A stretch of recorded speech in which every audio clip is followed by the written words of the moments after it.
the dreams you never acted on, the ideas that you never acted on, the gifts that you have that only you have the key to unlock, this potential. These ghosts come to your deathbed. Oh, that would be brutal. You're like, yo, I'm already going out now. I've all got to face all of the things that I didn't do as well on top of it. Yeah, exactly. But for real, though, that's actually it. That's what's going to happen. Regardless whether it's a subconscious mind or it's an actual ghost, it's still going to peck over here and be like, hey, remember that thing? And they come to me like, yo, we came to you. Like, while you were alive, you had all the tools, and we came to you and we said, let's do this. Mm-hmm. And only you could bring us to life. Only you could bring us to life. Welcome to the Deja Blu podcast, where we believe that living a life of magic can be the default.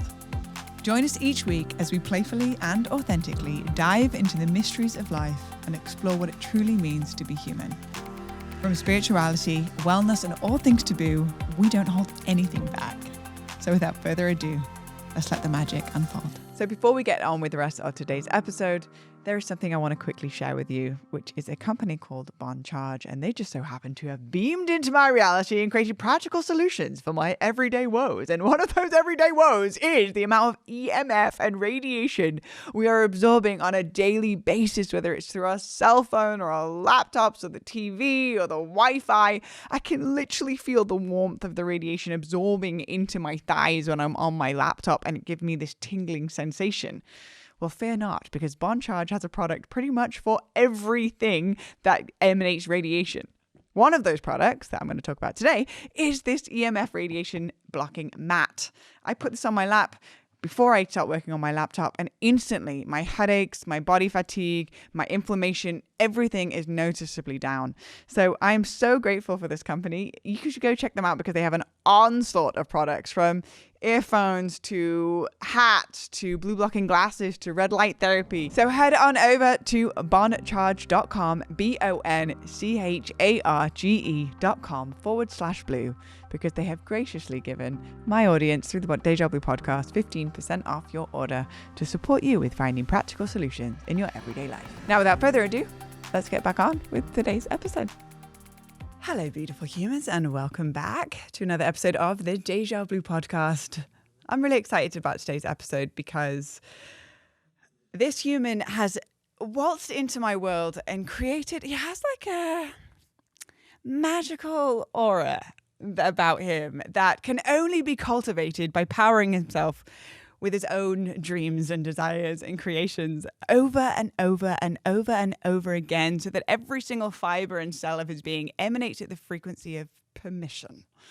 And so by being in the presence of Ben Nemtin has been such a gift in such a short period of time of getting to know him, from sitting in the corner of a friend's gathering and giggling in the corner like two little school kids and laughing, and just sort of like the first seed of our friendship being planted from there, and then just creating a curiosity around the way that this man perceives reality. And then when I actually just felt the energy and the essence of what it is that he radiates in the present moment, then I actually started to learn a little bit more about who this being is. And I was like pleasantly surprised about the magical stuff that this man has created. So he is currently sitting at number 2 best motivational speaker in the world. I'm curious about who's at number 1 though. Like, we got to find them. We got to put them in their place. Get them out of here. Get them in the number 1 spot. As well as also he was one of a group of individuals that created a show on MTV called The Buried Life, which is a exploration into checking off some of the most outrageous things on his bucket list, from having a beer with Prince Harry to being on the Oprah Winfrey Show, to so many other things, as well as not only having their individual bucket list, but also inspiring others or ticking off things off of other people's bucket list. So it was self-service, and then therefore in service to other people too, as well as being a motivational speaker and speaking on some of the biggest stages around the world, specifically to big corporations, and inspiring some of the biggest corporations in the United States to be empowered and live an empowered life from the inside out. And asking one of the main tagline questions is, what is it that you want to do before you die? What it is that you want to create before you pass away? And recognizing that the common theme within every single person on this planet is that we are eventually going to pass on from these bodies and from this physical experience. And so this is somebody that is a living testament of throwing as much pain onto his canvas of life as possible, and therefore in the wake of his presence, inspiring others to do the same. So it is such a gift to welcome you to the Deja Blu podcast. Ben Nemtin, thank you for being here. I'm so grateful to be here. It's so exciting. And since I met you, just on that personal note, I've been able to witness you genuinely live a life of design and creation from the inside out, and actually setting your mind to something and creating it and making it actual manifest of things that people almost like don't allow themselves to really receive the reality that they want to create because of a belief system that's standing in the way between them and what they want to create. And so I understand a little bit more about your journey around facing off with mental health, facing off with depression, not truly living a life by design from the inside out, but more so from somebody else telling you what it was supposed to look like, feeling that this actually was creating some sort of numbness or a disconnected state within yourself, and then turning things around to actually start to live a life by design. So I'd love to go back a little bit more into those that have never heard of your work or what it is that you've done, to understand a little bit more of your journey to be able to get to this point of, then we'll go into it, the life that you're living today. So yeah, it's an interesting story because I sort of stumbled into this realization through just a road trip that was just going to be 2 weeks, and it was just supposed to be for fun with my friends. It was almost just like a lark that we were just going to go do this because we had this, we just wanted to do it on a whim for fun to see what would happen, I'd never been creative before in my life. So this was like the first time that I was going to be creative and make something. And I was so excited to do that. And I realized once I started to do that, that was a huge part of my personal self-expression, that the more that I was able to allow myself to be creative, a truer version of myself came out, and I started to tap into my true self, also started to be happier. But before that, I didn't understand why I wasn't happy, because I was succeeding, quote unquote. Like I was living the life that I had set out, but I didn't realize that it wasn't my dream that I was living. It was the dream that I thought I was supposed to live. So I was like, I had the academic scholarship. Rugby's really big in Canada, so I was like on the national under-19 rugby team. But I put so much pressure on myself to succeed. I put so much pressure. I really cared about what other people thought. So like I was really wanting to look good. So I was like checking all the boxes, but with all this pressure over time, as we were training and getting ready for the World Cup, which was going to be like my big moment, I was like, well, fuck, what if I mess up? You know, like what if I blow it? This is my one opportunity. And in a big game, I'd missed a kick that could have won us the game in high school. That was like the championship game. And I thought, I can't do this again. Like I'll be a choke. Like I just can't. And so these thoughts would come into my mind at night, and I would lose sleep. And then I got anxiety, and then that anxiety stopped me from going to practice. And then that anxiety stopped me from going to school. And so I dropped out of school. I got dropped from the team. I couldn't leave my parents' house. I was totally debilitated by this. And I didn't know anyone that had experienced this before. I had never experienced this before. So I thought it was over. Like I just thought that this was it. You know, I was so afraid of how dark the darkness could go, because it just felt to me like I couldn't go back. And when you go through your first mental health crisis, you just don't know that you're not broken unless you've talked about it with other people and you realize, oh, other people have experienced this, and this is just sometimes part of growing up, is going through these challenges. But if you don't know, and this was 2002, and no one was talking about this at that time, and I just thought that I had lost who I was, and I didn't think I was ever going to go back to that. And also what you don't realize when you go through your first crisis is that you don't lose anything. You just lose touch with that part of yourself. So you feel like you'll never be that person again. You feel like I was social, bunch of friends, A-type, you know, and all of a sudden I couldn't be out with people. Like I couldn't leave my house. And I thought, I've lost that. Like I'll never go back. And you really feel like you'll never go back to that person, when in reality, you just have lost touch with those parts of who you are. They've sort of become dormant. You're just not being able to tap into those, but they are still there. You haven't lost anything. You just need to reconnect with those things. And what I realized is the way that I started to reconnect with those things was starting to follow the path and doing the things that I truly wanted versus the things that I just thought I was supposed to do. Luckily, my friends literally pulled me out of the house and brought me to work with them in a new town for the summer after I dropped out of school. And then I started to slowly feel those sparks of inspiration.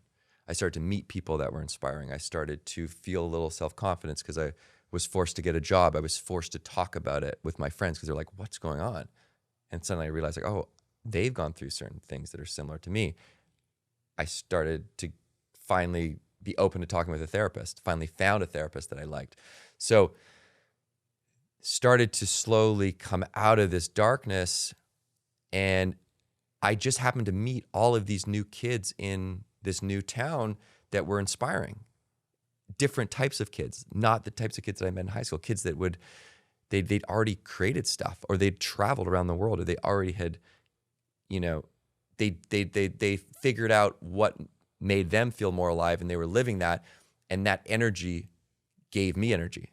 So I was like, oh, some people give me energy and some people take energy from me. So I thought, oh, I need to be around people that give me energy. So I made this conscious decision, also inspired by a friend that started a clothing line in high school out of nowhere. And I was so just flabbergasted. I was like, how did you do this? You don't have any experience in fashion. You don't have any money. How did you start this clothing line? He's like, what do you mean? I just did it. I just took out a loan and I started it. And it was like the first person I've ever met that actually created something from nothing. I was like, wow, if he did that, I wonder what I could do. And I thought, I want to make a movie. I want to make a movie, or I want to make a TV show with my friends. Because I always wanted to make a sketch comedy show. I really was inspired by The Lonely Island. I don't know if you remember them. Lonely Island is like Andy Samberg. He's on Brooklyn Nine-Nine, but he also is on Saturday Night Live. And him and his two friends, Yorman and Akiva, started a website called The Lonely Island where they were doing skits. They did all the SNL digital shorts, I'm on a boat. But before that, they just started a website, pre-YouTube. They just, with their videos, and they were so funny.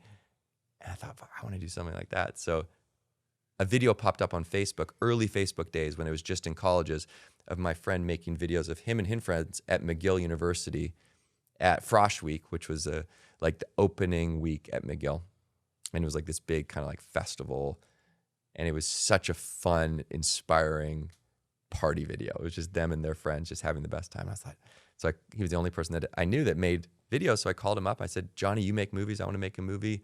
Let's do something. And so we got Johnny's older brother. We got Johnny's other friend, Dave, that I knew from high school. And the four of us got together and we're like, okay, what are we going to make this movie about?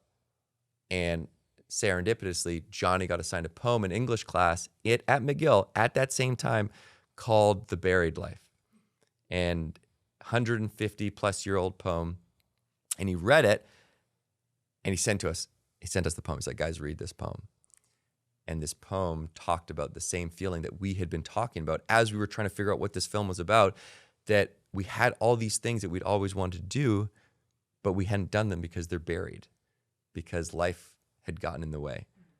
And the day-to-day has a way of burying your dreams. And you get inspired in a moment and you're fired up, and then something happens that you got to do. There's a fire you got to put out. You got to go back to school. You got to do this, go to work. And slowly life buries this fire or this dream. And so we thought, whoa, this guy wrote this in his 50s in London 150 years ago. He's feeling the same way that we're feeling. Clearly, we're not the first people to feel like this. How about we borrow this name and we'll call our film The Buried Life, even though at that point we didn't know what the film was about. And then we thought the next logical thing was, let's make a list of all of our buried dreams. It was anything we've ever wanted to do. But we have to pretend that we have $100 million, and we have to pretend that we can do anything when we write this list of dreams. And we're never going to do them, but it's fine. It'll just be fun to go out there and try. So big stuff, from like host SNL to pay off our parents' mortgage to grow a mustache, plant a tree, lead a parade. Just anything we'd ever thought would be really, really fun. And then we're like, and we'll go out and we'll go after this list. And then we'll also ask other people this question that we were asking ourselves, which was, what do you want to do before you die? And then if we can help those people do that thing, then we will. And we'll try and do one thing on our list and help someone else do something on their list. And we'll do a 2-week road trip and we'll make a film and we'll show our friends at the end of summer. And then we'll go back to school and it'll be fun. And so that was the plan. And so we worked jobs throughout the school years and throughout summer so that we could take 2 weeks off at the end of summer to go after this list. Borrowed a friend's uncle's RV. We got, we threw parties as fundraisers to pay for gas. We just bought a camera on eBay. We did whatever we could to make this happen. It almost didn't happen because the RV, we took it to a mechanic. They said, this won't make it back after this 2-week road trip. But we're like, fuck it, we're going to go. We hit the road for 2 weeks. This is in 2006. And what happened was, unexpectedly, people started to hear about it. And all of a sudden, emails started coming through this very simple website that we made with our bucket list and a contact page. And people said, I heard about this road trip that you're on. Number 8 is ride a bull. I think I can get you on a bull. Or you want to get up in a hot air balloon. My friend can get you up in a hot air balloon. And so people started sending us emails and they wanted us to cross all these things off our list. They wanted to help us. And then people sent us their dreams. Like, we got inundated by all these dreams. And then it was like national news and more dreams. And all of a sudden, this 2-week road trip just sparked something. And we got back and we had hundreds of emails from people from all over the world. And we're like, wow, we should do this again next summer. So we went back to school, saved up more money. And then the next summer, we got a bus. We got a crew from LA to film us for 2 months. And we just sort of kept going after bigger list items. We crashed the MTV Video Awards in Vegas. We sung the anthem at an NBA game. We helped, one woman's dream was to help kids that were born with cancer just forget about cancer for a day because she had been diagnosed with cancer at 55. So we had all these people that wanted to help us with their lists, but then we had people sending us their dreams asking for our help. And it was something that we really didn't expect. To be honest, we didn't think that anyone would care about what we were doing, And in fact, we thought it was self-serving to go after our list. In the beginning, the documentary was going to be about just helping other people. And we would do our list on the side just because it would be fun. But what we realized, people started to be inspired to go after their list just because we were going after ours. And that was something that was unexpected. We thought that it was selfish to do this. But people saw this group of friends go on a road trip to tackle their dreams. And they thought, oh, I wonder what I want to do. Just like I got inspired by my friend that went after his dream. And so now looking back, I realized, wow, there's this really powerful ripple effect that when you do what you love, you inspire other people to do what they love. You give people permission to do the things that they want to do just by living true to you, by unlocking those gifts that you have, by pursuing those passions that are really important to you. People see that and then they feel inspired to go after their list, especially if they're a friend of yours. If someone you know, then you feel even more empowered because you know this person and you know that they're no different than you. So you feel this sort of hit of, wow, if they did that, I wonder what I could do, which is exactly how I felt when my friend started the clothing line. It wasn't this experience that I've had when I see other people that I don't know do something great, where I think, wow, they did that. That's amazing. They're smarter than me. They're better than me. They have it figured out. I wish I did. When I see my friends do something great, I think, wow, that's amazing. I know that they're no different than me. I just need to work really hard. I wonder what I could do. And by osmosis, almost my level of thinking rises just because I see people around me doing great things, which is why that one decision that I made when I came back from that summer away to trying to only surround myself with people who inspired me completely changed my life forever. And I still subscribe to that. I try to only surround myself with people that give me energy or inspire me or are doing things that I think are inspiring, because I don't even have to do anything but be around them and my level of thinking levels up. And I feel like I can do great things. There are also people that want me to win. They're not only inspiring, but they champion me. They support me. And so that circle of friends is what has driven me in a large part to do these things, because I have that support, but I also believe that I can do it. But back in 2006, I had no idea that that was a truth. But I started to see this. And then we thought, oh, wow, we can keep doing these things on our list and people are going to be fired up to do theirs. This is a win-win. We get to do what we love and we get to inspire other people. And then people were sending us their dreams, and we realized that it wasn't as hard as we thought to help people achieve their dreams. Because although we didn't have any money to support them or to do the thing for them, we realized that if you give other people the chance to be a hero, they usually take that. So all we were doing was connecting them with people that could help. So this woman was recently diagnosed with stage 3 ovarian cancer. She's 55, and she said her dream was to help kids who were born with cancer just forget about cancer for one day and just play and have fun, just because she had now experienced what cancer was like. And she thought, I've already lived such a great life, but if you're born with cancer, you know nothing else than to have this weight, this cloud over your head. So you can just have them play and be just be kids and have their parents be there to witness just this. And so we just were able to hook up with the Kids Cancer Care Foundation. We took 6 kids who all had this terminal diagnosis of cancer, brain cancer, and we hooked up with Toys R Us at the time, and they just allowed the kids to go for a full afternoon to pick out as many toys as they could, and had their parents there, and they just got to play and have fun. And that was one example of us just not really doing much other than just reaching out, asking for help by telling someone's story. The first person we ever helped was a guy named Brent who had lived in a homeless shelter, and he had a dream of taking pizzas to the homeless shelter that he had stayed in for so long, because you remember when people came in with food out of the blue, it was like the best day. And we interviewed him, and this was like the first time we could help someone because we didn't have much money, but we had enough for some pizzas. And so we found out that he had wanted to do this because he had spent a lot of time. And he got himself out of this homeless shelter by starting a landscaping business that relied on his truck, and his truck had recently broken down.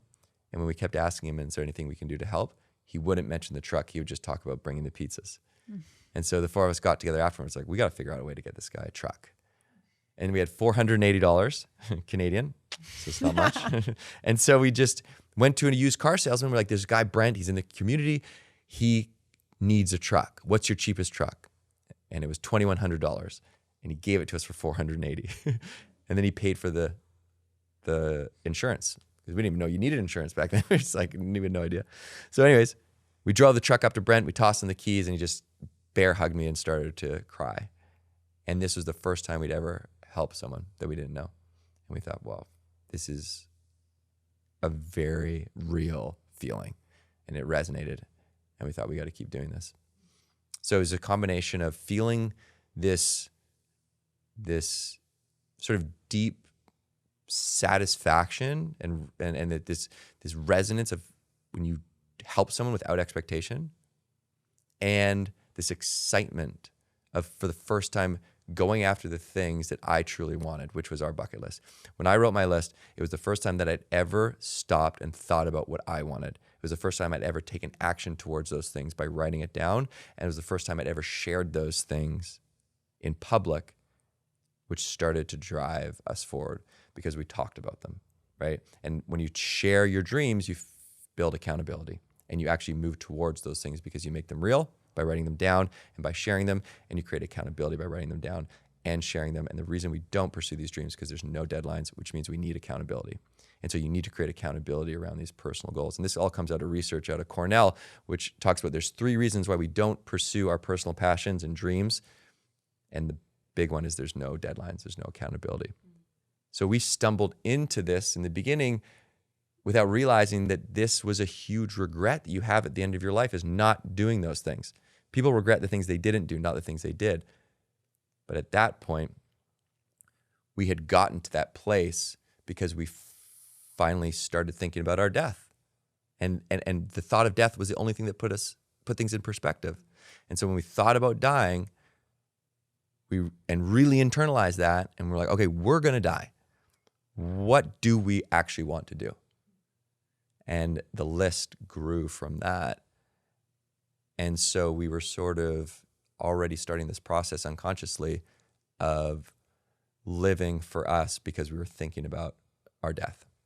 And so this process of writing my list, going out after it, and then seeing the magic that started to happen when we talked about our dreams authentically and passionately, how people stepped up unexpectedly. It was unbelievable. People would show up we had no business doing any of these things. People would just hear about it and they wanted to help. And then when we helped other people, it was the same way. And so after that first road trip, and we just thought, you know what? We got to keep doing this. Like at all costs, we just have to continue this road trip. And so, as I said, like next summer, saved up, bought a bus, got a crew to film us this time, and took off and went after bigger dreams and helped more people. So this is 2007, and this 2-week road trip ended up lasting 10 years. Like it just kept going because we couldn't stop. And all of a sudden this list turned into a way of life where we started to prioritize the things that were truly important to us. And I realized that really this whole journey was a journey of self-discovery. It was starting to learn who I really was and then living from that place. And my bucket list was just a map of what those things were so that I could stay on course and stay true to my true north, which were the things that made me feel more alive and the things that gave me energy and the things that excited me. And then from there, life just started to flower in front of me and magic started to happen. And I know when I start to live inauthentically in a big area of my life, I start to get depressed. And I've gone through a few depressions since that first depression, but each time I go through a depression, I get to see it a little bit earlier. I have the tools to bounce back and catch myself before I slide deeper into those feelings. I have a therapist and a support network, but I also know that my body is telling me that a big part of my life, I am not living true to myself, whether it's my job or what I'm doing every day, whether it's a relationship that I'm in or something else. And so it means that I need to stop and look at what's going on. And I think that a lot of people are feeling depressed because they're not living true to themselves. They are suppressing a big part of who they are. And when you're depression is suppression. And when you're suppressing a big part of who you are, you don't feel fully yourself. Therefore, you don't feel fully expressed. Therefore, you don't feel fully happy. And I'm not there's a large segment of the population that has a mental illness, and that's different. And that's where you have to take medication. You need I also have a therapist, and so I talk with therapists, and I think that is a huge part of a piece of this. But let's just separate those from this piece of the conversation, which is really about the fact that my experience is when I start to feel depressed, part of it is because I'm not being true to myself. And I think a lot of people don't even know that they're not living true to themselves, just like I didn't know in the beginning because I was living the dream. And so it's about stopping and listening and really reflecting, is this what I want? And the way that I think you can do that is about thinking about your death and asking your 90-year-old self, will I regret not doing this? Or will I regret not doing these things that I've been thinking about at the end of my life? But in the beginning, it was just a lark, right? It was just a fun road trip that we would go on and make a short video for our friends. But we just continue to follow that energy. And I've realized that energy was really me following my true self. There is so much there. There is so much to unpack in everything that you just said. That's like an immense amount of inspiration that is just oozing out of every individual story that has accumulated the whole story up until this point over the past decade. And in addition to that, there's these pieces that are really highlighting from sort of the beginning of your journey of living from the outside in. as opposed to starting to live from the inside out. And I think that that's what it feels like, a massive shift that happened. If I was to put it into context, was living for somebody else's map of consciousness based off of what other people think success is. And then actually going, you know what, success is not based off of some achievement, but it's based off of a feeling. And if I can lay in bed at night and go, you know what, how much did I laugh today? Or how much did I love other people? Or how much did I let love in? I think that this is a new gauge of what success is, and we're sort of moving into a new epoch of humanity and consciousness. And a lot of people are asking that question now. So there's so much inspiration to be absorbed from your story. And simultaneously, I can also feel the people that are still living a life that is from the outside in of, okay, well, success is that I have X amount of followers, success is X amount of money, success is this certain partner that looks a certain way, or like there's many degrees of what we have been programmed from the moment we were born of what success actually is. And to create that shift is to actually start living a life from the inside out, which is, this makes me feel amazing, and that's actually the thing that I can pass on to other people. And that's where genuine inspiration comes from, is from embodiment, not preaching. And so if there's somebody listening, or many people, yes, you listening at home or watching this and feeling like, I want to actually start my journey of living from the inside out, not from the outside in, would there be some condensed nuggets of wisdom or inspiration that you could instill within individuals that are starting to detect, from what we're hearing from your story, where they're living from the outside in and still feeling numb? And if there's some sort of guidance around how to start the journey from actually even listening to what the inside is saying, and to start placing action steps that could just make 1 degree shift. But if you take 1 degree, you follow it for 10 years, all of a sudden you kind of end up out here. So if there's any guidance around that specific journey of moving from the outside into the inside out. One, I think, is just to take the pressure off. You know, I think that their purpose is a very loaded word. And I think a lot of times we feel like we have to make our purpose our job, right? And if you think about your purpose, that's why I like the idea of a list, because it's a list of all the things that might bring you a sense of purpose. And all you're doing is you're trying them, and then you're collecting data. So it's an experiment to see if you like it. It's an experiment to see if it makes you feel more alive, if you get that energy, because you're right. You don't follow your head, you follow feelings. So think about the things that give you energy. Think about the things that you're curious about. Think about the things that might make you feel more alive, and write those things down. And the reason why it's important to write a list and to write these things down is because it forces you to slow down to think about those things. And then you take thoughts that don't exist, you make them real. So that creates accountability.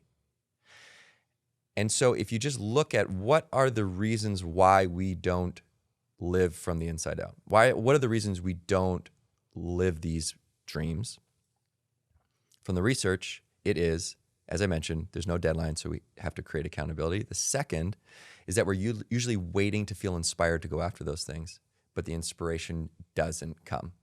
So you have to create your own inspiration through action. So by taking small steps towards your goal, you create inspiration. So mood follows action, in the sense that you're the architect of your own inspiration through action. So what that means is you need to take very easy, small steps to jumpstart the inspiration. You need to create momentum.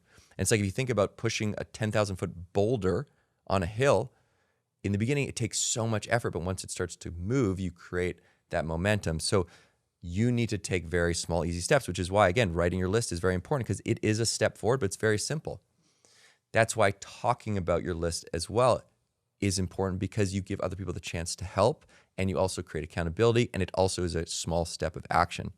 So you want to write your list, and you want to write it from a place of, okay, if I could do anything, if I had all the money in the world, what would I do? What are just the things that would be the most fun? What were the things that would be the most exciting? What are those things I've always dreamed of doing? You don't have to think about how you're going to do them. Just imagine you can do anything. It doesn't have to turn into your profession. Just what have you always wanted to do? And you start to write those down. And then you look at, okay, here's my list. What is the most important thing on this list right now? Or just what's something I want to move towards? You identify what that is. If you have trouble thinking about what that is, you can imagine that a genie comes out of a lamp and says, I'm going to help you achieve one thing on your list, but by doing that one thing, you can never do anything else on your list. So that immediately helps you identify the most important thing. But maybe you just want to do one thing because it's going to be the most exciting, or you're just excited about it. Again, there's no rules. The only rule is that it's important to you and you just want to move towards it. So you've written your list, you identify what the thing is that you want to move towards.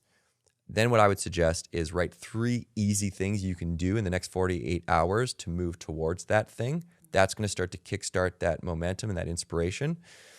And I would also suggest telling someone, a friend or a family member, that this is something you want to do, and ask them to be your accountability buddy. Ask them to check in on you. Even better, say, I'm going to send you updates once a week on how this is going. So you're 77% more likely to achieve your goal if you have someone. 77. If you send regular updates to someone about what you're doing. That's a massive percentage. Huge. Yeah. So that comes out of, accountability is massive. That's so Tom Gilovich out of Cornell did a study, wrote a paper in the Psychology Journal Emotion, and 77% more likely to achieve your goal if you send regular updates to someone. So if I'm writing a book and I say, Blue, I'm going to send you a chapter every month, you're going to do that. That's why, even like Oura rings, if you connect with someone else and you start to track your training, right? And you know that it's sending the updates. Wait, I can send my updates of what's going on over here. Yeah, we could be buddies. You hear my HRV scores? You had a good night's sleep last night, Blue? Yeah. Really? Yeah. Oh my goodness. Yeah, you can start a circle. Oh, that's very cool. Yeah, Okay. you could do that. You want to do that? I mean, yeah, it's very intimate. Blue, you didn't sleep last night. You didn't sleep very much last night, Ben. You good, bro? Yeah, I might do it with Lily. Yeah. So yeah, those are the steps. Write your list. Identify, but from a place of feeling, the things that are exciting you. Write your list from a place of feeling. Choose one thing that's important. Write 3 things you can do in the next 48 hours, and then choose an accountability buddy and communicate to them that you're going to send them updates, or they're going to send updates to you. And then at that point, you're just going to start to feel something or nothing. And if you don't feel anything, then you realize, oh, I really thought I was going to like painting. And turns out it's terrible. Like, I want to do something else. It's like, let's try running a marathon. Maybe that's something I'd like to do. Or let's try, let's book a trip, the place I've always wanted to go. Or, a lot of times it's things that you wouldn't necessarily think would be on a bucket list, like telling someone how you really feel. One of the top 5 regrets of the dying, from Bronnie Ware's book, The Top 5 Regrets of the Dying, good title, is I wish I would have expressed myself, wish I would have told people how I really felt. It's also, I wish I would have stayed in touch with friends. Wish I would have let myself be happier. Wish I would have worked less. Wish I would have lived for me. So wish I would have lived for me is the biggest. So that corroborates with Dr. Gilovich's research, which he found that 76% of people on their deathbed, their biggest regret in their entire life is, I wish I would have lived for me. So like you said, I wish I would have lived from the inside out, versus I wish I would have not lived for other people or lived the life that people expected of me. So the life outside in.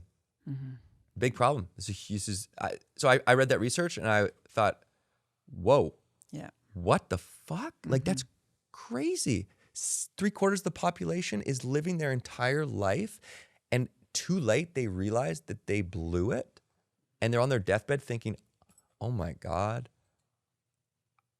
I lived for other people. I didn't even do the things that I wanted to do, and now it's too late, and I'm going to die. And there's this great quote from Les Brown, who's an author and speaker, and he says, imagine you're laying on your deathbed, and on your deathbed, these ghosts start to appear. And they're the ghosts of the dreams you never acted on, the ideas that you never acted on, the gifts that you have that only you have the key to unlock, this potential, these ghosts come to your deathbed. Oh, it would be brutal. You're like, yo, I'm already going out now. I've all got to face all of the things that I didn't do as well on top of it. Yeah, exactly. But for real, though, that's actually it. That's what's going to happen. Regardless, whether it's a subconscious mind or it's an actual ghost, it's still going to peck over here and be like, hey, remember that thing? Like, and they come to me like, yo, we came to you. Like, while you were alive, you had all the tools, and we came to you and we said, let's do this. Mm-hmm. And only you could bring us to life.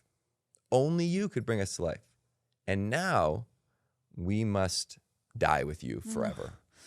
Oh no. It's like, reminds me of like Ebenezer Scrooge when he's got like the big chains and it's like, we're all going to the afterlife and I'm coming with you with all these chains of all of your regrets. And ultimately, I have come to the same conclusion after doing hundreds of Gene Key readings. I used to go into people's Gene Key charts and like break it down. And the same theme that I would ask, what's your greatest fear? That I noticed that reoccurred for almost every single session was the fear of wasting your potential. The fear of wasting my potential in this lifetime. Recognizing there's somebody behind closed doors that I am that will sing in the shower, express, or do little comedy skits in the in-between moments, just me, myself, and I. Just blue, and blue. Blue, blues, and a bluebies. And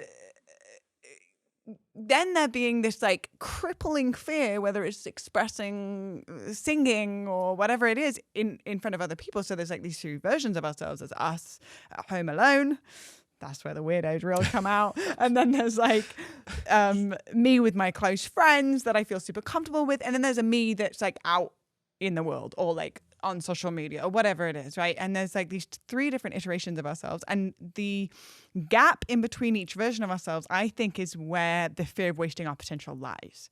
That there's even a gap. That there's actually three different iterations when actually, if we can start to merge them into one authentic radiant being, recognizing our magnetism is born from our authenticity, and our authenticity is born from there not being a separation between who we are alone, who we are with other people, and who we are to the world, and allowing the world to meet us from that place. And so that's the significant shift that I'm feeling within your journey, is that there's no way your mind could have comprehended how the journey was going to unfold. But what you did is you started closing the gap. Mm-hmm.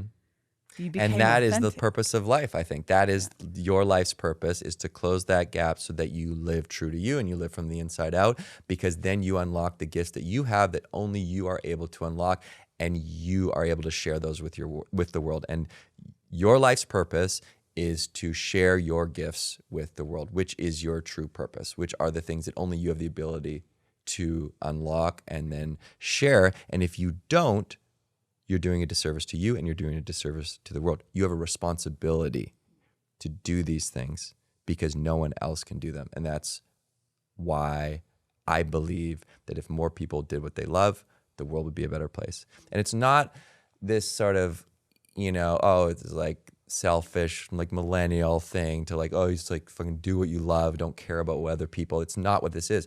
This is about being true to yourself so you unlock your potential so that you can unlock your impact. And that's very different. So you got to make sure you're not doing it for other people, because if you're doing it for validation or you're doing it for other people, then you're not being true to who you are. And therein lies the work of figuring out what those things are. And so you're just basically a scientist. You're out there, you're writing your list, you're just trying things, you're testing, you're figuring out, oh, this is exciting, this gives me energy. These types of people give me energy. I'm going to hang out with their friends because they probably hang out with similar people.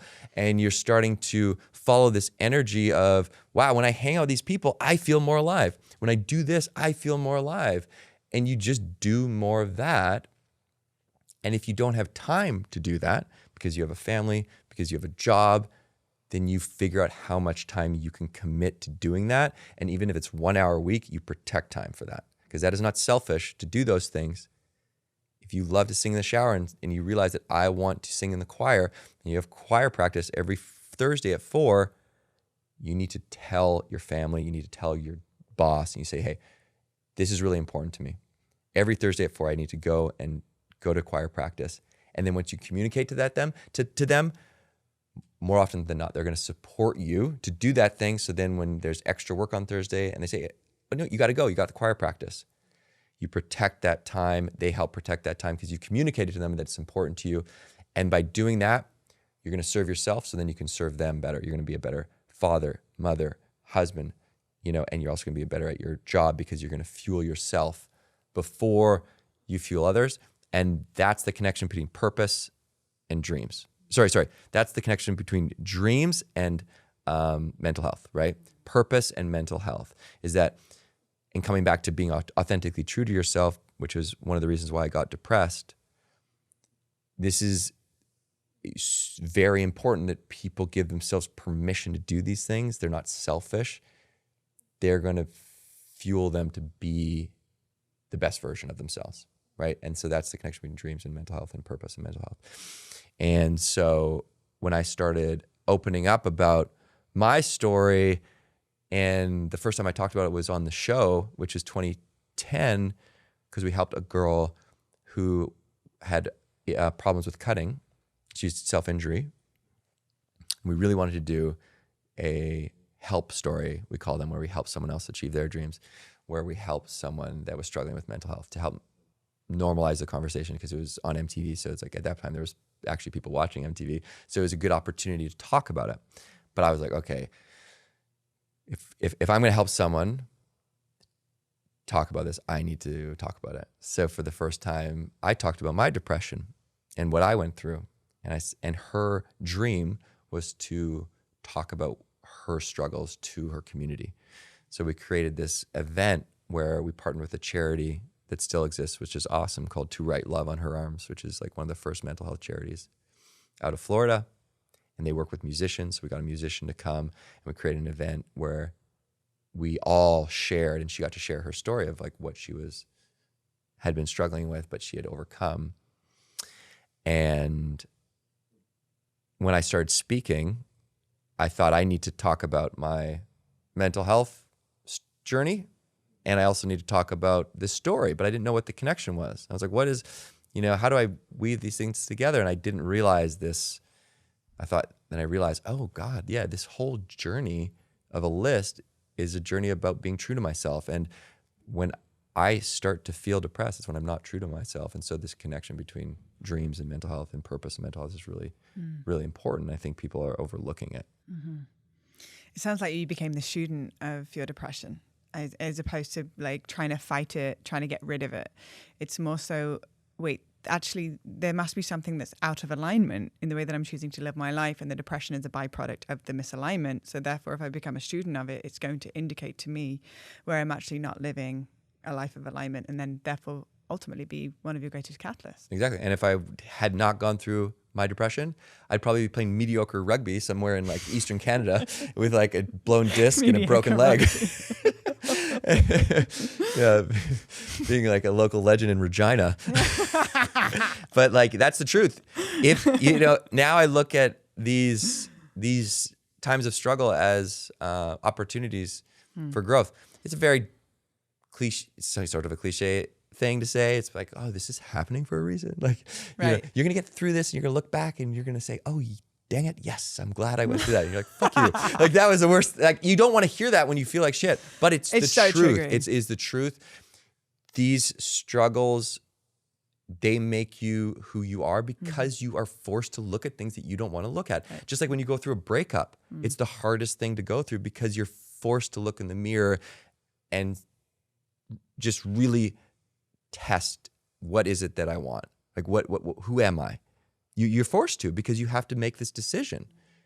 And just like when you're going through something that's a struggle, you're forced to look at these things. And ultimately that's becomes your strength, because you not only build empathy for other people that are going through struggles moving forward, you create a depth in yourself. And you also build, if you really embrace that and dive into that, then you learn about yourself.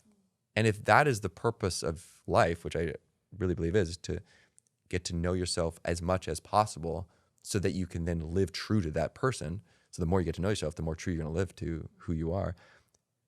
The struggles force you to look inward and do the work, figure out what habits you need to make yourself bounce back. And then you create this toolkit of habits. I call it my mental health toolkit, which are all things that I know now when I go through struggle, I can just do these things that I know they're going to make me feel better. And I have the support system so that I get to bounce back quicker. And I also realize like, oh shit, if I am starting to feel this way, something's not in alignment. And I think alignment is a very big word for me lately, whether it's like, in my life, in a relationship, it's the alignment. And I think that is also another word for that energy that aligns, right? And when you're in alignment, life happens for you. Mm-hmm. I mean, that becomes like a strong magnetism that starts to emanate. And I think we mentioned this before the podcast. There's a certain palatable, tangible energy that follows somebody that is living a life of alignment.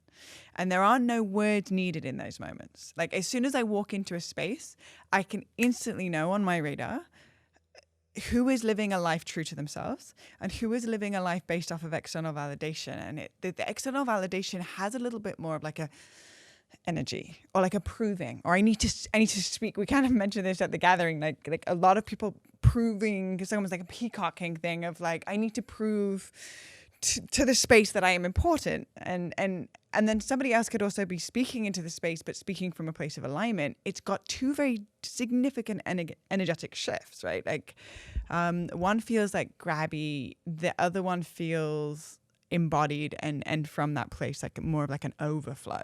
And that feels really nourishing and like, oh, I want to swim and bask in that energy, even without a single word being said. And so if the universe isn't giving us what we want, the universe gives us who we are. And who we are is emanating from a frequency of embodiment and alignment and true pure presence, then there's going to be a lot less effort. It's going to be a lot less striving, grasping, controlling, micromanaging. But it's going to be more of a become the fullest, highest, greatest joy of myself in this present moment, even in this conversation, and recognize that is which is meant for me will effortlessly find me with ease and grace, which is the feminine principle, which is also found in our creative expression. So when you were sharing your story and you're saying that I was being creative for the first time, you started tapping into your feminine essence. And your feminine essence partnered with what I believe from just witnessing you and the way that you weave in the world is also you're structured. You partner the structure with the feminine principle of the creativity, and you put those two together with a deep level of alignment and embodiment, well, life will start happening for you. And the beautiful thing about this is that it's available to everybody. So it's not just like, I have a quote unquote privileged life, or I have had this given to me by these people, but more so a recognition of this was an inside out job, alchemizing your depression into your greatest teacher, living a life of alignment as a byproduct of it, and therefore allowing yourself to align with that which was meant for you through sheer grace of magnetism. And so with that all being said, of the sort of the alchemical process of what it means to be a magnetic aligned individual, you've got some pretty like massive things on your bucket list, and you've checked off like 90% of, or if not more than that now, of the bucket list that you've got in your bucket list journal, which we're going to show in a moment. How do you dance with the realm of unpredictable, infinite possibilities where you don't get what you want? Like when something doesn't align for you, or when you go through a relationship and it ends and you thought that this person was the one, right? Because there's a my will and then there's thy will. Mm-hmm. So how do you insert your energy into this is, I'm super clear on what it is that I want, while also holding it with an open palm that there is something that's greater than me that I don't even understand in this moment? And how do you find your dance between inserting what it is that you want and letting go of control entirely? I think it comes back to listening to you and feeling that energy that you are feeling towards that thing. So for instance, give you some sort of wild examples during, we had on our list, like we wanted to get Jay-Z to come to play at a house party, and we just kept getting no's. And it got to the point where we realized like, okay, you know what? We actually don't really want this anymore. Like it's just not worth this continual struggle to make this happen. And we got excited about something else, and we ended up getting Naughty by Nature to come to a house party, and then we thought like that was so much. That's actually what we wanted. So my point is that there are also other things. Like for me, one of the things on the list, okay, so I also should sort of give some context. We've crossed off 96 of those original 100 dreams, but also added a lot more. So if you look at the bucket list journal, there's the original 100 dreams, but also as you grow, your list changes. It grows with you. It is a moving, living organism reflecting you as you grow, because as you grow, your values and your goals change, so your list will also change. So the 100 on there it's almost sort of ceremonial, but there are 4 left, and 2 of them I'm very passionate about achieving. And so this is another example where I decided not to pivot.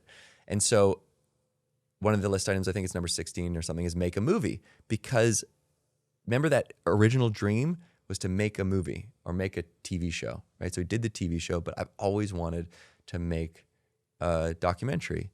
And we've been filming this story since 2006. And Dave and I started going through all this old footage from when we were, 20 years old, like 17 years ago. And it's the beginning of this story. I feel as though we were at the place where so many people are at right now. And to show this transformation and to show this growth over that many years, it will be a very powerful spark for a lot of people.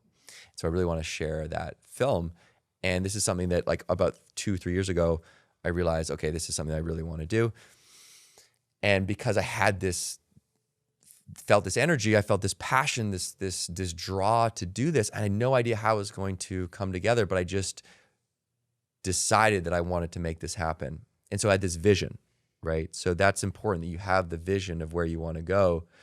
And if you follow that passion, that excitement or energy, things slowly start to come together, and you start to see these big pieces. It's almost like, continents coming to lock together, or big pieces of the puzzle. And now we're at the point where the documentary is actually happening. And I think it will happen in the next, it'll be out in the next 18 months. And this is something that is literally like magic has come together to make this happen. And I think that it's a long way of answering your question, like how do you know basically when to give up, right? Or it's just not. You don't look outward, you look inward. And if you don't want to do it anymore, or you feel like this is not something that is energizing you enough to continue on, then you just let it go. But if it is something that is still inside you where you're going to regret not continuing to plug away at this, because what you don't want on your deathbed are what ifs. So if you fail, that's great. You tried. Then you don't have to lay on your deathbed and be like, oh shit, I never tried. You can lay on your deathbed and be like, I really did whatever I could to make that happen. And I didn't make it happen, but at least I tried. And then I don't have to have that regret. So there's no failures. There's just not. Like failure doesn't exist, because as long as you have your basic needs met, right? That's important, where you're not risking your health or the well-being of your family or a roof over your head. If you have your hierarchy of need, your Maslow's like basic needs met, then failure is a pivot in the right direction.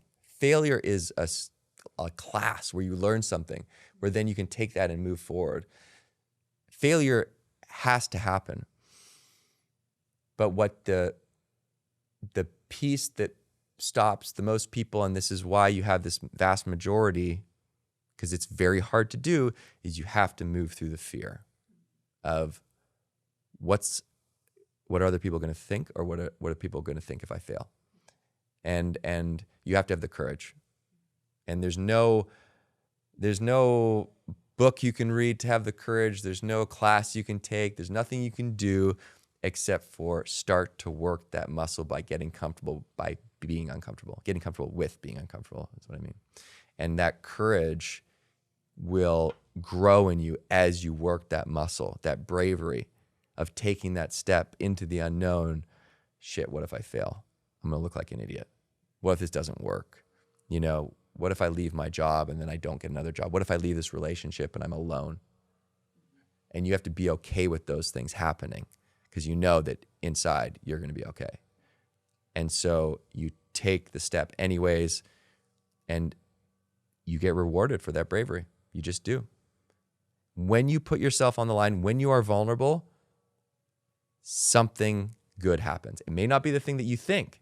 For instance, like when my speaking journey started only because I was able to get over this intense fear of doing a TEDx talk. I got invited to do a TEDx talk. I was like, no way. That sounds awful. Like everyone's going to see this on the internet. Like I have to do it on my own. It's like, no. And then I almost said no. I almost said like, I'm sorry, I can't. I got a thing. Yeah. And then I sat with it for a couple of days and I was like, oh, fuck. The reason why I don't want to do this is the exact reason why I need to do this. Yeah. That was the first time I ever spoke on my own and thought about what I actually wanted to say. And I did this like very janky 6 steps to crossing anything off your bucket list. But someone saw it. 2 years later, a speaking agent called me and was like, hey, someone saw your TEDx talk. They wanted to know if you would be interested in speaking at their event. And I was like, sure. I go to speak at the event. And then the agent called me back. There's like 10 more people that want you to speak. And all of a sudden, I pivoted from a place where, again, a moment where I was not feeling very good about myself and I was feeling depressed because I was working in a production company that I'd started with the same guys that had started The Buried Life. We were making TV shows, but I was not happy. And I shifted into this new lane of speaking. And then that became this thing where I was like, oh my God, I love doing this. And it's like easy for me to do. And I think that that's really important when you are living from this like place of truth. That's your gift. When you almost feel guilty that people are paying you to do it because it's easy for you to do, that's your gift. That's, you do more of that. You lean into that momentum. And so I started leaning into that. And then all of a sudden I was speaking 100 times a year, 150 times a year. And I was like, wow, I guess I'm just a motivational speaker. Like, how weird is that? It's like, that's what I am. And then I realized that there's these applications for teams and companies because people are unhappy working and not living for them outside of work. So you can actually create this environment where people feel like their true self in the workplace and then they thrive. But, it was all from working through that fear and knowing that the fear doesn't go away. That's just a tax you have to pay to do anything that means something to you. You pay that tax, you do the thing, something good will happen, even if you don't think it's the thing that you're expecting. Feel the fear and do it anyway, and then live to blow your own mind over and over and over again, knowing that you can do something today that you didn't think that you could do yesterday. And that's one of the greatest gifts we could give ourselves, is actually expanding our capacity to receive what it is that we can do on the other side of our fear and our comfort zone. There's another ingredient into the magic of Ben Nemtin that I want to kind of unpack for a hot second. I definitely don't want to make it to the end of the podcast. There's a million questions that I could pry out of you from what you've shared, and there's just so much inspiration. And there's one specific piece that I want to hear your perspective on. There is your ability to play. There's a lot of play and there's a lot of silliness and there's a lot of not taking things too seriously that I have noticed from being friends with you. And I've noticed that I don't know if it necessarily started with you, but there are 2 specific humans that just so happen to be their favorite of the internet is your mum and your dad, which... Again, there's that, the magical aura that I mentioned in the introduction is what emanates out of your family dynamics. And it's like outrageous. It's like the most wholesome content on the internet, period. And it has shown me that there's a golden thread of the quote that the creative adult is the child that survived.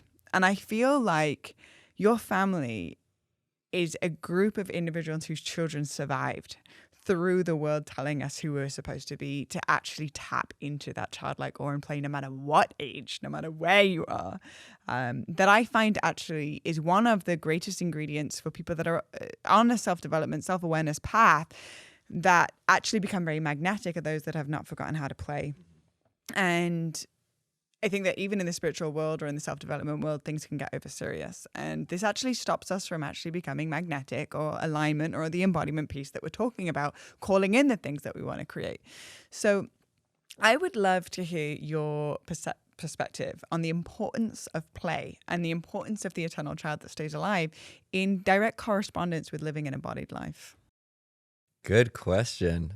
I think you are as qualified to answer this question as me, because I think that's why we connect, is because you also embody that, sense of play and fun. And those are the people that I immediately connect to.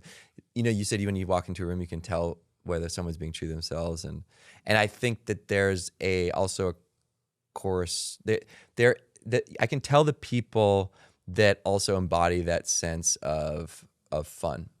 And those are the people that I love to be around, because they allow me to be that person. And then it's like a flywheel, and it just makes life better. It just makes it more fun. Like if you're laughing, you're having more fun, your life's gonna be better. And I think that my parents instilled that in me just by the nature of being, they're just so wacky. Like they're like, literally my dad is a clown. Like he was a theatrical clown. He plays the violin. He created this clown character where he flew kids around the world. He was a human aviator in his shows.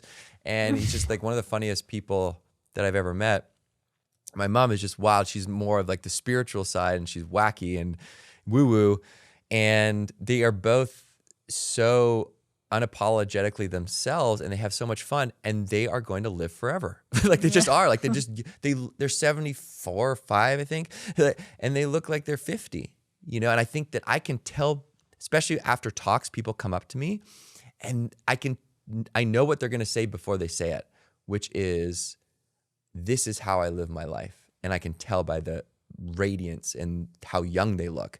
And I think that if you embrace that inner child, you stay young. Mm-hmm. You just do. Mm-hmm. Because I think Gabor Mate spoke at, Andre did a podcast with them, and he talked about, when we're young, and this also correlates to depression, it's the suppression of who you are, but also suppression of this inner child.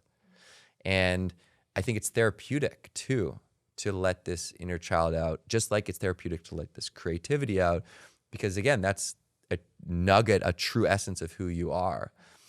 And for me, it makes life worth living, right? Like I think you talked about this definition of success, and I've been thinking about my definition of success, which is I sleep through the night, because then I'm not stressed out about anything. Because we're going to be checking your Oura Ring score, okay? Because then I'm going to get a message from Blue. She's going to be like, you slept well. That was not a successful day, bro. Yeah, you failed. And then I'm excited to get out of bed, because that means that I'm doing something that I love during the day, so I'm excited to do it. Mm-hmm.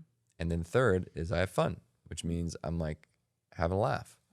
And there's just so many things that I almost wish that I could full-time just surprise my friends, like at their birthdays. Like I just love planning elaborate surprises. Like one time my friend, it was his 30th birthday, and it was in Tofino, which is in northern British Columbia on Vancouver Island, where I grew up. I was in LA. I flew in. We drove up to Tofino, and I asked his wife, I said, book a massage for him. So books a massage, and at the end, just before the end of the massage, he's on the bed with his eye mask on. I can see where this is going. And masseuse is like, I'm just gonna get some oils for the last part of this. And masseuse leaves, I come in. And then I start massaging his feet, going up his calves, going up his upper leg, and I got like really close to his groin. And he's like, what? He opens his, like, and it's me, and I'm just like, we die. It was like so good. Those are like, I live for those moments. And I kind of just want to do that full time. I surprise my parents all the time. Like I freak them out. I've like hid in different parts of my house. I flew to Bali to surprise my sister for her 30th birthday when she was in Bali. I hid in their Airbnb. Literally, she fell to the floor because she was so scared, because she thought, I didn't even think that she was going to think it was like someone robbing them. But I popped out of the kitchen. I was like, huzzah! And she was like on the ground. But I just feel like if you're not, you have to like create those moments of fun, or else they're just not going to happen. Like I have instead of a men's group that like most people have, I have this men's group where it's like a wacky boys night where we literally we like do improv, we make up songs, every time we start it, my friend Seb and I, we create this like keynote or like these slides, and we like do this opening ceremonies. It's like it's as weird as it can get, but it has to be with guys that also have that ability to be super weird. And if one person is sort of not in that zone, like it's sort of, you can't go fully into that full self-expression where it's like literally a safe place for you to do whatever you want, right? And we are absolutely doing the craziest, weirdest stuff in that group, and it's amazing, right? And it's like sometimes we talk about our feelings, but usually we don't. We just like do like Bollywood dances, or like do this is like make up songs or what have you. Yes. And that is, I think, a muscle. It's just people don't do that enough, and so that would be my other piece of overlooked pillar of wellness is play, right? Creativity, play, fun, because you know, a lot of you sort of feel like you grow out of that when you're older. You know, you're like, wow, like I'm a dad now, you know, or like I've got this job, and you know, and it sort of gets beaten out of you. And I think it's the key to longevity. It's also the key to youthfulness, right? So on something here, like pew pew double. You should have guns, little guns in your podcast. You're like pew pew when you're like, but I like that. It needs like a sound machine. Yeah. He's onto Or something. Yeah. Or like the DJ. Wah wah wah. Yeah. Wah wah wah. Fun fact: as a kid, Like, I stop made doing that, entire Blue. songs of just sound effects. You what? As a kid, I used to make entire songs, like a whole album of just sound effects. Wow. Like, yeah, wah, wah, yeah, hours. That should be the intro to your podcast. Why has that not gone platinum? That's one of my childhood dreams, and I'm not going to let die. Yeah. Can we play that at the end of this podcast? I can add in a segment for you. That'd be good. Yeah. Well, I'm really happy that you've got into this specific topic, because I think that we can biohack our way through life, but if we're not actually laughing at ourselves, at also reactivating the eternal child that lives within us, then we're not really going to tap into the full potential of vitality that's available to us. And that's something that I continue to emphasize on the podcast, and also just I'm so curious to hear about from others that are truly living it. Specifically, I mean, your parents have now become my number one and two individuals that I want on my podcast. First and foremost, I need a violin solo. I need your mom to like shred the spoons. Like I need her to bring those spoons in and just like really go for it. Yeah. I'm gonna need some like feng shui or whatever it is that she's doing. The Tai Chi. The Tai Chi feng shui. That was horrible. She's probably making it up. I don't know what she's doing. The Tai Chi on the beach here. You got to do mushrooms with my dad. Okay, another fun fact. Ben's dad went viral around the internet for taking mushrooms and being filmed. But the thing is, actually, that the internet doesn't probably know is that he's like that, not on mushrooms. Exactly. That's the wild part. Like people were losing their minds. So basically, my dad took chocolate mushrooms by accident because he thought they were my chocolates. Even though I told my parents, I'm like, guys, don't eat these chocolates. They're mushroom chocolates. Cut to, Dad eats the chocolates. He's like, I got food poisoning. I'm like, Dad, what'd you eat? He's like, I ate some chocolates. I ate some dip. I'm like, what chocolates? So, and he ate mushroom chocolates. And my dad's someone who, in college, he would go camping in Hawaii in the mushroom fields because there's like wild mushrooms. So he would go like eat mushrooms in the fields and then, camp. So he's done them before. He hasn't done them in a while, but it was really, really funny. So I filmed it, and then I posted a video after I asked him and my mom. First of all, I asked my mom, I'm like, Mom, can I post this video? She's like, your father doesn't want you to. And then finally I was like, okay, let it go. But next time I saw them, I was like, Dad, I really feel like we should post this video. And he's like, well, I don't care.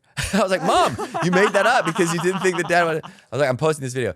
Post this video. It's like, no, 30, 40 million views. Like, this is the most successful thing I will ever do. It's like, I will forever be known as the guy whose dad did mushrooms, and I'm fine. I'm here for it. It's like, great. So I've given up. And so it was, what was cool about it was, one, that people didn't realize that that's just how he always is. But for my dad, who was retired and has always felt like he kind of didn't really reach his full potential, I feel like kind of has to do something else, after retirement to prove that he, or validate. And I'm like, Dad, you just like gave so many people so much joy. Like, people were laughing at this around the world. Like, they just love him so much from this video. If you haven't seen this video, go to my Instagram at Ben Nemtin, watch this video. It's like literally will make your day good if you're having a bad day. Like, it's just pure joy. I'm like, Dad, and you didn't even have to do anything. You're just yourself. Like, you don't need to do anything. Just be you. And again, coming back to this whole conversation, like, that's all this is about. And so that was also a great moment for him, as well as anyone that was able to like get a joy out of the video. For him, it was this validation of like, oh yeah, I'm good, and he was like responding to fan mail. People were sending him merch. He became an influencer. All these mushroom companies sent him, like Super Mush sent him hoodies. Mushroom companies sent him mushrooms. He did a podcast. Like, he did a podcast? Cool, yeah. After the video. Oh my God. And so, and then he got to talk about all those other things that he's learned. And so it's been cool now to share my parents and just be, just like their agent. Yeah, exactly. Just, how do you say, like, move out of the way is the best way to say it. Who knew your whole life work was going to sum up to being the agent of your father, who is the one that popped up. Yeah.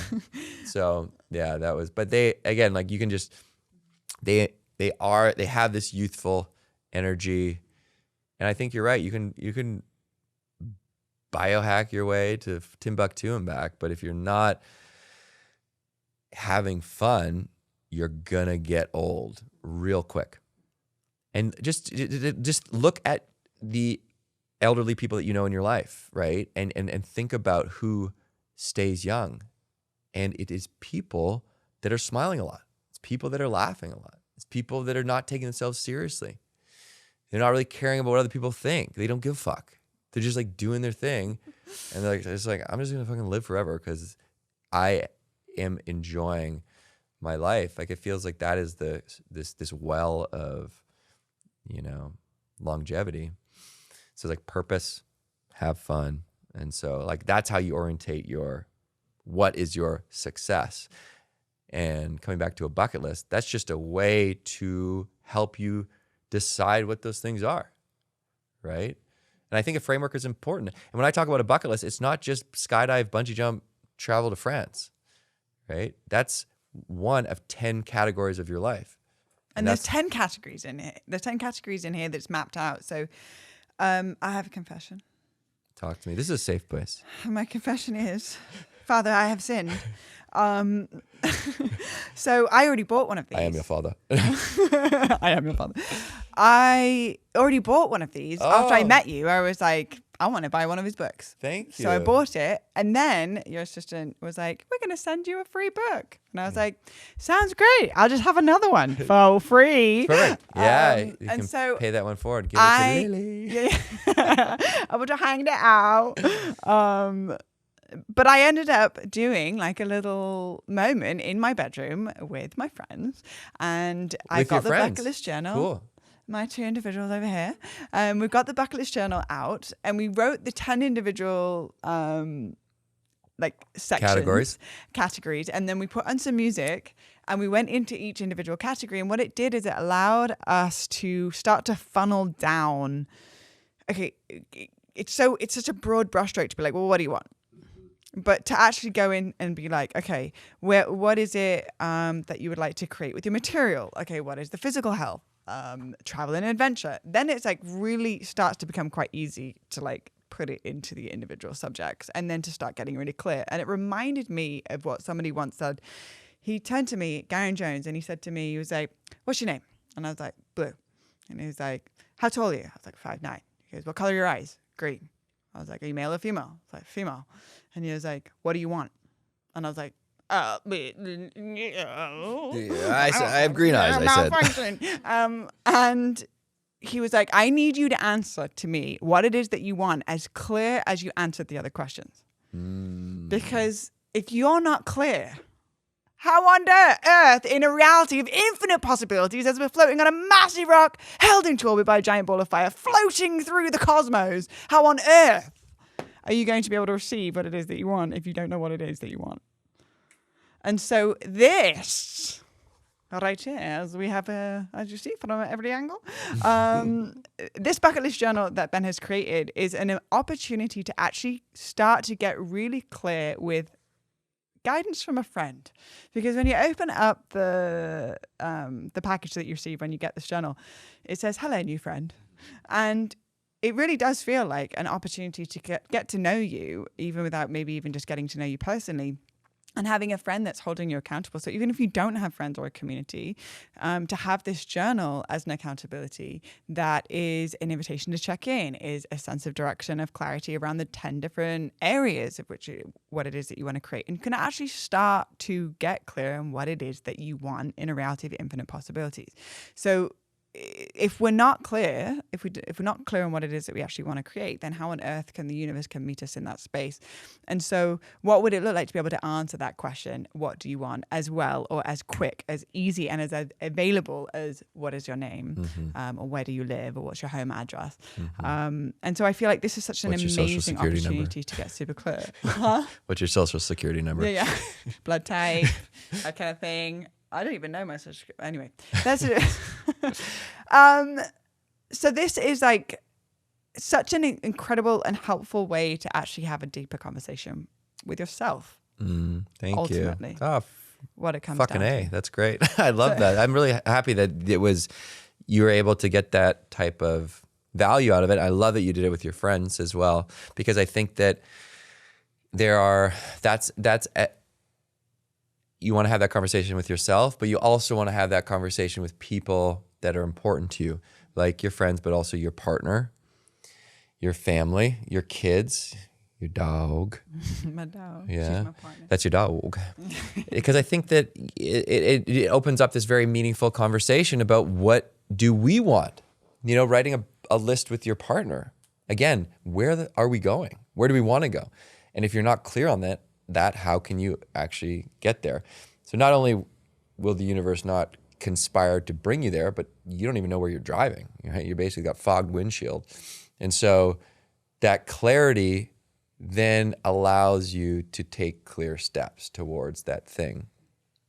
And it needs to be your true course, which is one of the best lines of the Buried Life poem, which is following our true original course. And that's in the back of the bucket list journal, is that little segment of the poem that talks about, and that's what it comes down to, is you need to follow your true original course, which is the course that only you can follow, which allows you to act on and, share these gifts with the world. And might as well do it with your friends. Might as well do it with your partner or your kids, because it'll just be more fun. And if I look back, if I started this journey on my own, wouldn't be sitting here, because I didn't have my 3 other really good friends to be like, all right, guys, let's go, right? They kept me accountable. And they also were the same type of people that brought this fun out of me, that brought this creativity out of me. And so that was what really kept me accountable, but also fueled me to do it.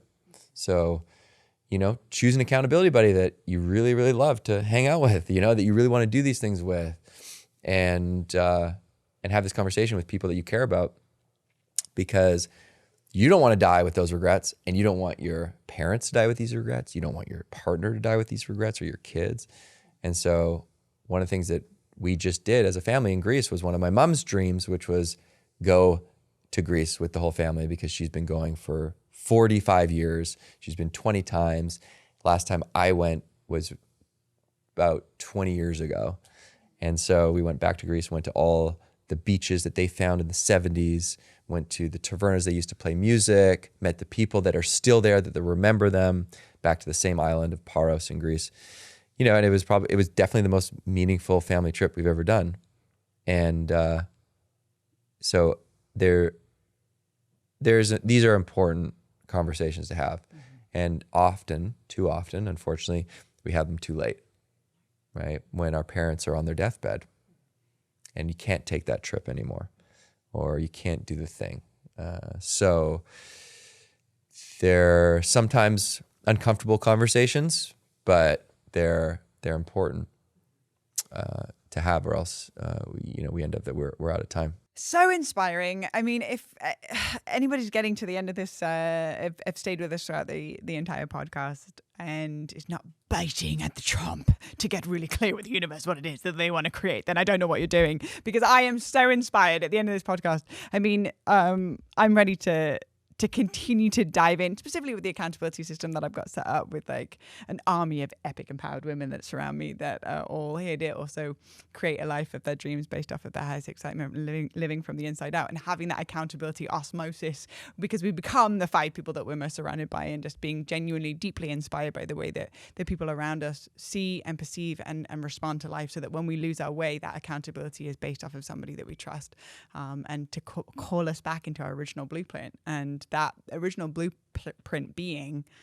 who am I before the world told me who I was supposed to be? From the moment that I was born, I was projected onto me a name and a social background and a religion and a skin color, and become this sort of version of myself that was expected from society.